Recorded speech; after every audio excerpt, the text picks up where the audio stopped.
the Canada Sales Congress Industry Panel. I'm Matt Bell. Alongside me is Donna Glasgow, the Editor-in-Chief of the Insurance and Investment Journal, and we will be chairing the discussion today.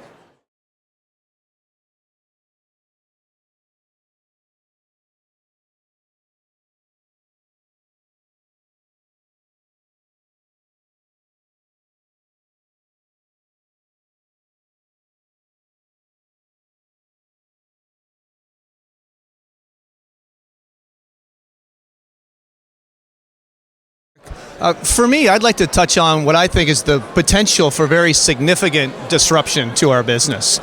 I think we're seeing the rise of the consumer, if you will, and I think there's a significant disconnect between the value proposition of our industry, or at least of manufacturers, and consumer expectations. And as a result, when we see such a disconnect, that creates a great opportunity for a disruptor to come in, be it a fintech type disruptor or us maybe disrupting ourselves. But I think what's happened is the life insurance acquisition experience is no longer defined by the life insurance business. People expect the same digital, anywhere, quick, simple, easy experience that they have with any other industry.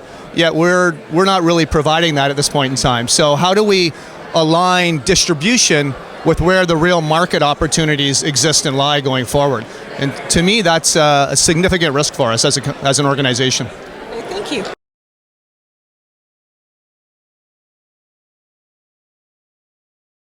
My view is that the need for advice is definitely here to stay. And as long as there's a need for advice, there'll be a need for advisors. But I do think they're going to have to evolve their practices to meet the changing needs of consumers. What we know is today's consumer and tomorrow's consumer are telling us that they want a different experience, and they want to own more of the experience. And so what does that look like? Is it a traditionally advisor-led experience? Is it a hybrid model that doesn't exist today? I can see advisors of the future perhaps maybe needing to have 24/7 live chat capabilities, if you will. Something that's not in existence today. I do think, though, that we can't forget that we're in a very unique business in that I think in every other sales category in the marketplace, it's really about facilitating the sale. And life insurance doesn't operate that way. It's not a matter of people making the purchase decision and going to execute. So the need for education, the need for good advisors is there.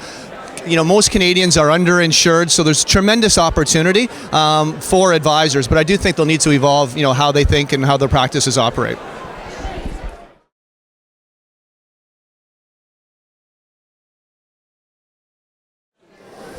Yeah, I would agree with Jim. I think simplicity will play a very key role in that. But just to be additive, I agree with my panelists, but I also worry a little bit about all the noise that is in the marketplace today in our business and outside our business about our business, and that's going to get turned up, not down, over the next few years. And I worry about the distraction that's causing our business. And so I think the ability to understand what noise you need to pay attention to and what's important, and what you don't need to pay attention to and let go, and that's going to be a challenge for, I think, all of us going forward.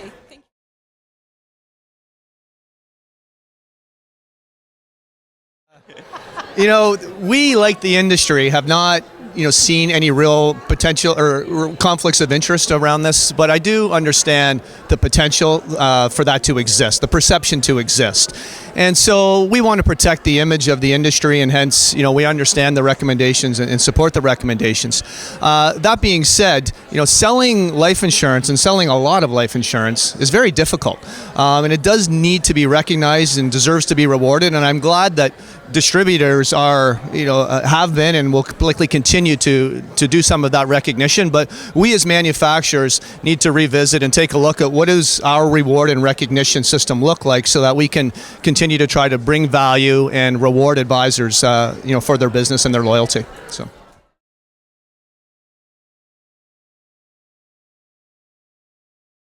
Yeah, I would agree with Kim. I would also say that, don't be embarrassed to say you sell life insurance for a living. I mean, it's a noble career, does a tremendous amount of good, and I think we have a tendency to hide behind fancy titles sometimes when really what we do is we sell life insurance and we change lives.